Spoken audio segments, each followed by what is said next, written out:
Əsas bölgüdə biz çərəyi 4 yerə böləndə 4 dənə 16-lıq əmələ gəlir. Kvintolda isə yenə 4 yerə bölürük. 4 dənə 16-lığı əmələ gəlir və 1 dənə 16-lığı da artırırıq. Olur kvintol 4 + 1. Demək, əsas bölgüdə əgər biz oxusaq, do, re, mi, fa, sol, la, si, do, si, la, sol, fa, mi, re, do.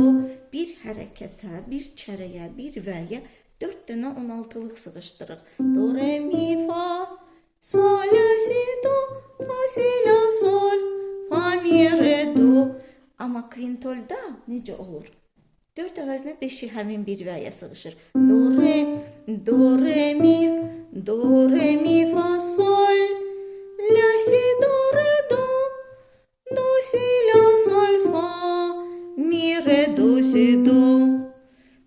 Bir də göstərəm. Do, re, mi, fa, sol, la, si, do, re, do, si, la, sol, fa, mi, re, do, si, do. Bu olur kvintol. Əsas bölgüdə do, re, mi, fa, bir və hə, ki və hə. Amma şərti bölgədə do, re, mi, fa, sol, bir və hə, hə, ki və hə, hə, bir və hə, hə, ki və hə, hə. Olur kvintol.